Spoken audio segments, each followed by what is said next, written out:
Hello. So, corruption.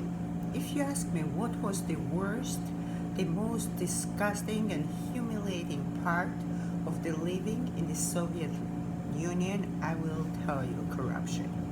It was on every level and everywhere, and it was truly unbearable. It's one of the reasons why I wanted to leave the country, and now I'm an American citizen because I could not do it. And you had to do it on a daily basis. You get pulled over, you have to give the money illegally. You go to a doctor's, you have to give additional money illegally to everyone, nurse, anyone who touches you or who just looks at you, you have to give some extra money. And the judge, the teachers, the professors, everywhere. So I was just very uncomfortable. I was shy and I was just like a logical thinking human, and I was like, why do I have to do this? Why can't I just pay in a normal way and get a receipt or pay online or something, just like we do this in the United States? So you probably will ask me, oh my God, like, why did this happen? How come? Well, it was this system.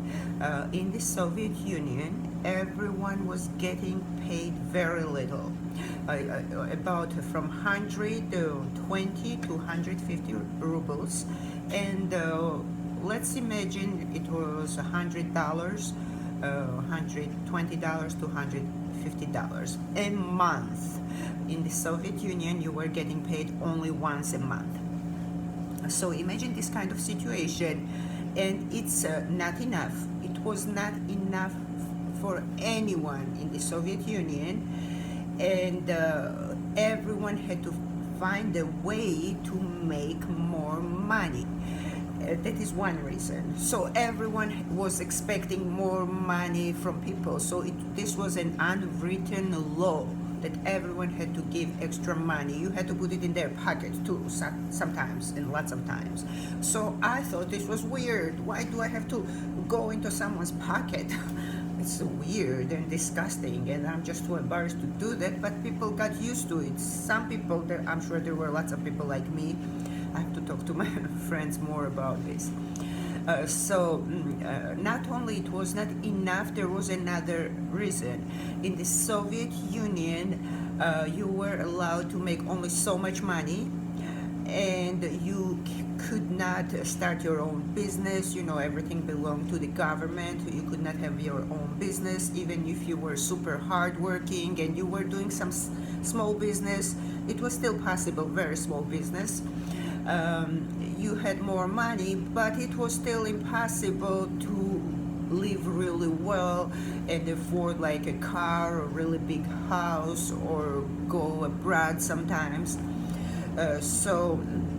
Because of this, people wanted to make more money, and also humans have an ambition to make more, to be more successful, and this ambition is measured, unfortunately or fortunately, I don't know, measured in money. So I mean, it's just an essential part for a human being, for normal existence, to be able to make as much money as they want. And in the Soviet Union, it was not possible. So corruption and getting more money, extra money constantly from everyone was the way. So we were in this system for 70 years. 70 years is a very, very, very long time. 70 years is 3 generations. So you basically have no memory, or anyone in your family has any memory of how it used to be. Who knows how it used to be? So no one ever learned a new way of life. After the Soviet Union broke down, the system continued working in the same way because, okay, the Soviet Union fell apart, but those countries, most of the Soviet countries, are under the dictatorship. So it just goes on, the same system. So today, Ukraine is on the news, and Ukraine is criticized that they have corruption. Yes, they have corruption, but do you know why? Because it's left over from the Soviet Union, and Ukraine was controlled and we see right now they're trying as well by Russian politics. And Russian politics, Russia is in top 20, 25 countries. There's huge corruption. So it's the same system. They are holding on to the same system. But Ukraine, you don't learn democracy or new way of life that you never knew as a country. It's very hard, or even human being. Imagine how hard it is for us to change, and overnight, oh, we realize the way I lived, that was not right. Now, from today, I'm gonna start like exercising, eating right, and doing everything right. No, we have to fight ourselves, sometimes all of our lives, and not achieve the goals of the significant changes or huge changes we want to make. So for countries, it's especially hard, and especially when you have corrupted government and there is a huge country and is trying constantly to control you and keep you down in the same way of existence that was before in the Soviet Union, which is, I told you, systemic corruption on every level. Corruption, it was drowning in corruption. It was like super disgusting, unbearable. So that's why there is still corruption in Ukraine, but they're fighting against it really hard, and they changed several presidents. Do you know that in the most countries of the former Soviet Union, there is one guy sitting on there for 20, 30 years? So that is dictatorship, and it goes along with corruption. If you look up corrupted world's top corrupted countries, you will see those are the countries that have dictatorship or they have war, and poor people. Poor people always suffer. There is one country in the former Soviet Union, Georgia, that's where I am from originally, that actually fought corruption and eliminated it. It's possible. We had a president, former president, who is in jail now, how ironic, who said no more corruption. He was there for 8 years, so he was a little too rough. He put everyone in jail. He hired everyone new on every level, and he said, we're not doing this anymore. And he built new buildings for police. He said, well, now it's going to be glass, transparent buildings to show that we're not hiding anything. And we're not like stealing or extorting or doing anything illegal.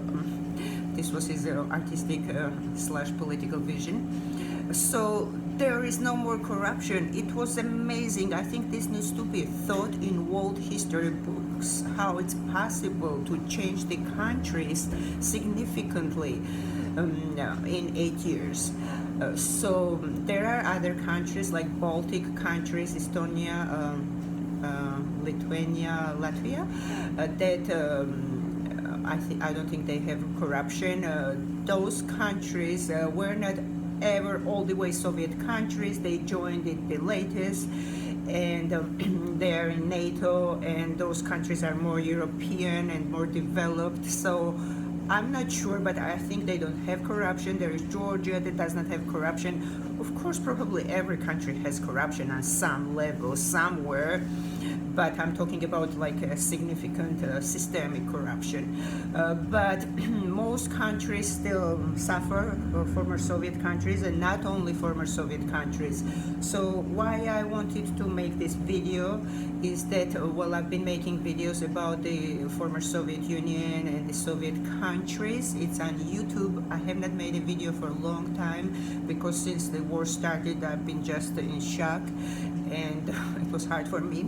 But I'm starting again, and well, I see that Ukraine is being criticized for the corruption in the country, but I want to tell you, it's not people's fault. They don't want corruption, and they fight really hard against it, and they fight for democracy and the freedom really hard. You see it. So I just wanted to tell you that the corruption was the worst problem. It was on every level, every country, everywhere. Not everyone was doing it. So many people could not deal with it. I don't know what's the percentage, but it was on every level. Now the Soviet Union does not exist for 30 years. We've been free, but not really. Not really. Heavily influenced, sometimes invaded by Russia. So this is a huge toll. You have to recover It takes forever. Refugees, the economic damage, psychological damage, and also just the habits and just the dictatorships. So it's not people's fault, and people can change, and they want to change. It's just the governments and the politics and the bad neighbors. So thank you for listening.